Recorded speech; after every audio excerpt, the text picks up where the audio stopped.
Evangelho de Jesus segundo escreveu João, capítulo 20, a partir do versículo 19.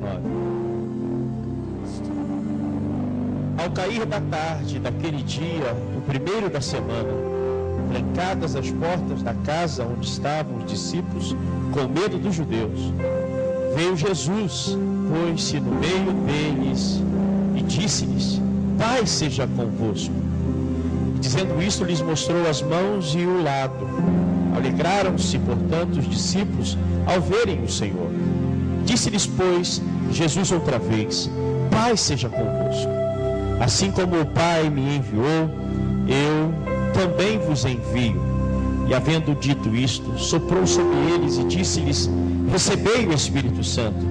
E se de alguns perdoardes os pecados, são-lhes perdoados. Se lhes retiverdes, serão retidos. Ora, Tomé, um dos 12, chamado Dídimo, não estava com ele quando veio Jesus. Disseram-lhe então os outros discípulos: Vimos o Senhor. Mas ele respondeu: Se eu não vir nas suas mãos o sinal dos cravos, e ali não puser o dedo e não puser a mão no seu lado, de modo algum acreditarei. Passados 8 dias, estavam outra vez ali reunidos os seus discípulos, e Tomé com eles. Estando as portas trancadas, veio Jesus, pôs-se no meio e disse-lhes: Paz seja convosco. E logo disse a Tomé: Põe aqui o dedo e vê as minhas mãos. Chega também a mão e põe-na no meu lado. Não sejas incrédulo, mas crente. Respondeu-lhe Tomé: Senhor meu e Deus meu. Disse-lhe Jesus: Porque viste e creste. Bem-aventurados os que não viram e creram. É o terceiro dia da ressurreição. E o chamado terceiro dia da ressurreição começa com o primeiro dia da crucificação. Quando a gente lembra do dia da crucificação, a gente entende que houve uma dispersão.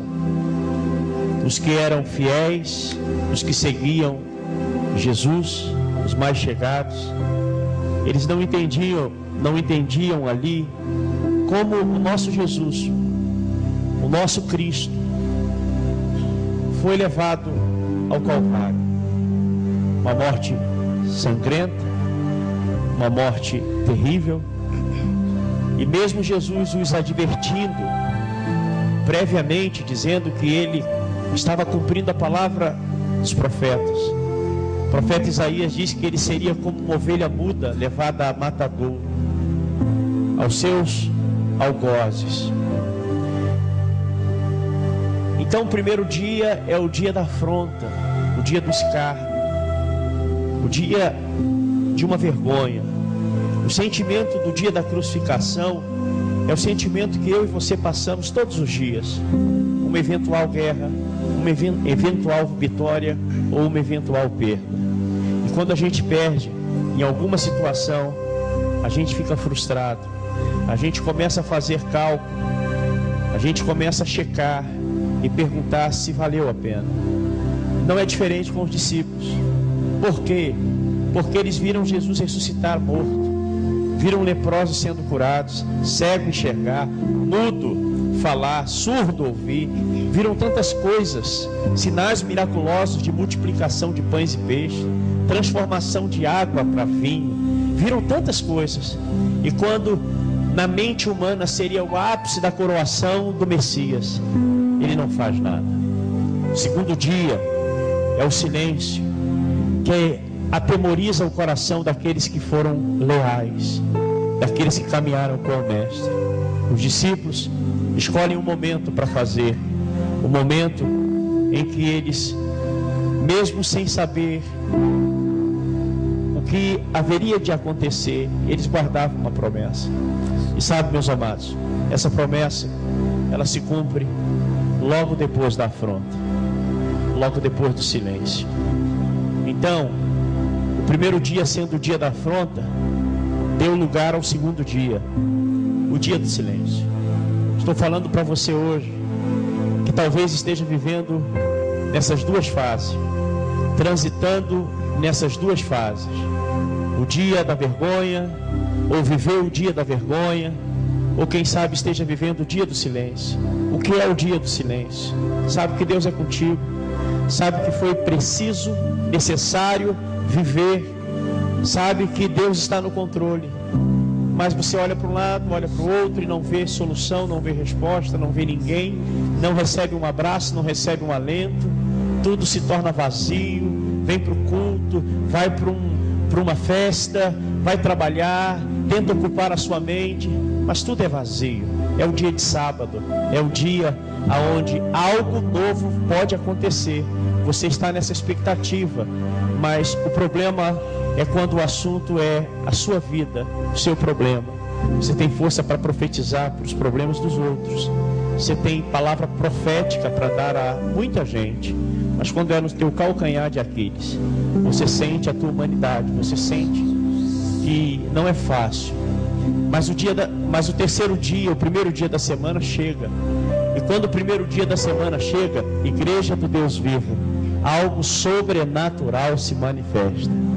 Algo sobrenatural vai se manifestar na vida de muitos, por maior que seja a decepção, o fracasso, a angústia, o terceiro dia chega. E o terceiro dia chega não como o último dia, preste atenção, ainda que fosse o terceiro dia que completasse para que se cumprisse a palavra dos profetas, que ao terceiro dia ele haveria de ressuscitar. Na contagem dos homens, não era o terceiro dia, era o primeiro dia da semana. O que eu quero te dizer nesta noite, o tempo que vai se fechar, o ciclo que vai se fechar, não vai se fechar apenas com uma derrota, não vai se fechar apenas com um desânimo. Quando se fechar este ciclo, acontecerá no tempo oportuno, um novo tempo, as primeiras coisas, as primícias de uma colheita, tudo novo, tudo melhor, tudo de excelência, tudo de bom e do melhor.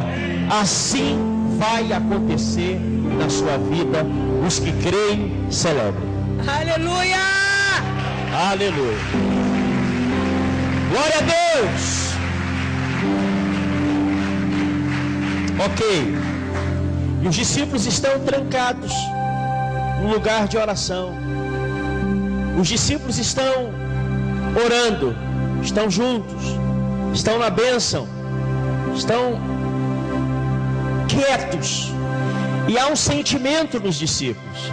Já não é um sentimento de fé, já não é um sentimento de alegria, um sentimento de viver com intensidade o Evangelho. Estão na expectativa. O Evangelho de Marcos, especificamente, vai narrar o escritor Marcos que ao romper da alva, ao romper daquele dia, o terceiro dia, o túmulo, a pedra havia sido removida do túmulo e o corpo do mestre já não estava mais ali. O Evangelho de Mateus, de Lucas, vai dizer que algumas mulheres vieram falar com os discípulos e Pedro e João foram correndo para o sepulcro e constataram ao amanhecer do terceiro dia que o corpo do mestre não estava lá. O texto que nós acabamos de ler começa dizendo que foi ao cair da tarde. Ao cair é o horário vespertino, é o horário onde a intensidade de um dia não tem mais a sua força.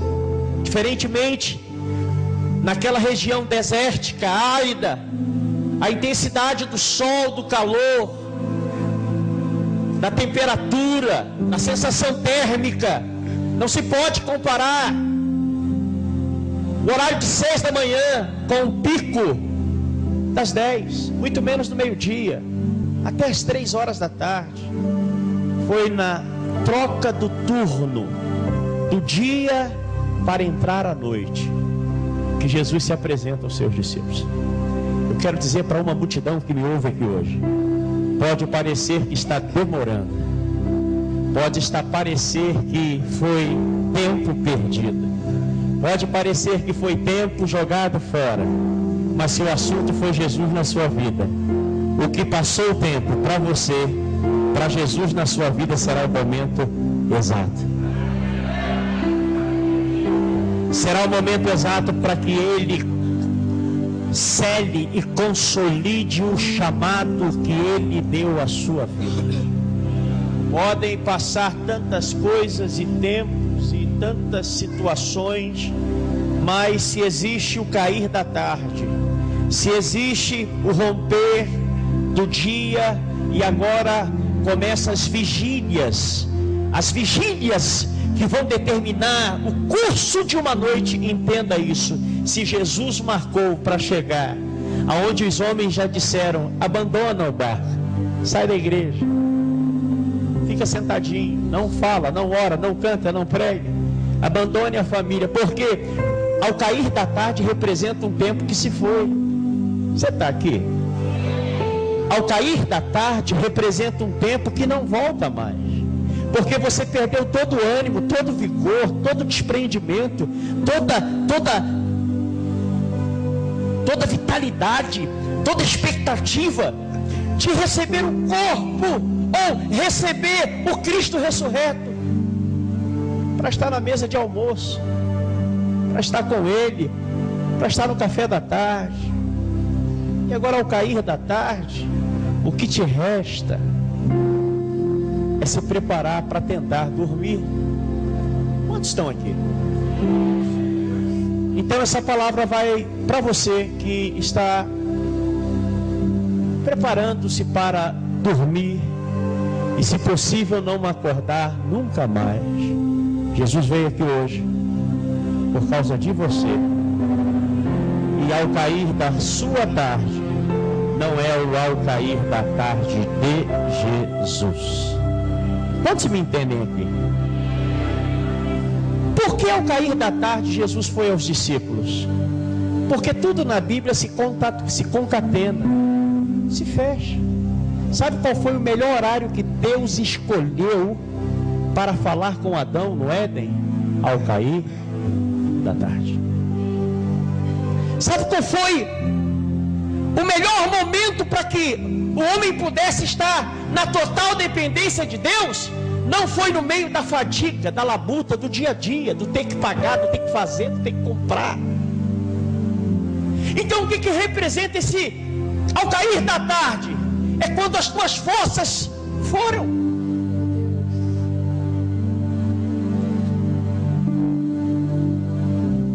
Como muitos que chegam num nível dizendo, tanto faz como tanto fez. Deus fizer, tá bom. Tá bom não, meu irmão, você tem promessa. Você tem a palavra de Deus estabelecida sobre a tua casa como um brasão. Você tem o sangue do Senhor Jesus Cristo dizendo que aonde houver pecado, aonde houver maldição, haverá redenção. E o que Jesus faz ao cair da tarde? A palavra do Senhor Jesus diz em João: eis que estou à porta e bato. O Senhor só bate na porta daquele que não crê nele.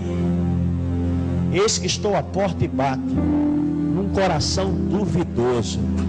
O Senhor Jesus está à porta e bate na vida daquele que oscila, daquele que quer viver, quer romper, quer, mas alguma coisa lhe prende.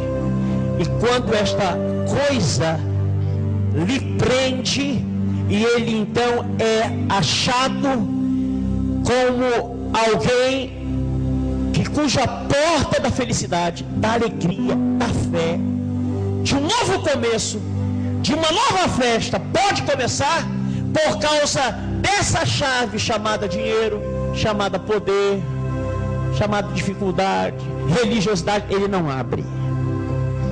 E Jesus não pode ser arbitrário. Ele não pode pegar o poder que ele tem e abusar desse poder. É princípio da obediência. Ouviu, abre a porta. Se ouviu e não abrir a porta, resiste ao que Deus tem para fazer. Então existe muita gente, muitas pessoas em que o Senhor está batendo. Batendo como? Usando um amigo, usando um familiar, vendo transformação, vendo que Deus é real, até um dia que essa chave, na força do Espírito, vai entrar e vai abrir, e vai dizer: entra. Então, o bater da porta são para aqueles que resistem. Os discípulos não resistiram a Jesus. O sentimento que nutria a alma, as emoções dos discípulos, era o medo. E por isso, há uma palavra para mim e para você hoje. Você pode até ter medo de algo. Você pode, na tua humanidade, ter desespero em pensar, ou admitir, ou lembrar. Mas se você não resiste, se você ama Jesus, se você caminha com o Mestre, se você tem crise, mas que essa crise não distancia Jesus da tua vida, se prepare, porque se preciso for, ao cair da tarde da sua vida, Ele não vai bater na porta, porque você não é um incrédulo. Você pode até estar vivendo um tipo de medo, uma perturbação, mas se você crê, Ele vai transformar as portas que estão fechadas, Ele vai romper para ir ao teu encontro, meu amor. Levante a tua mão bem forte e brada sobre os céus dessa igreja. Diga comigo bem forte: o meu Jesus chega na minha casa, por onde eu andar, porque o meu coração está aberto para Ele.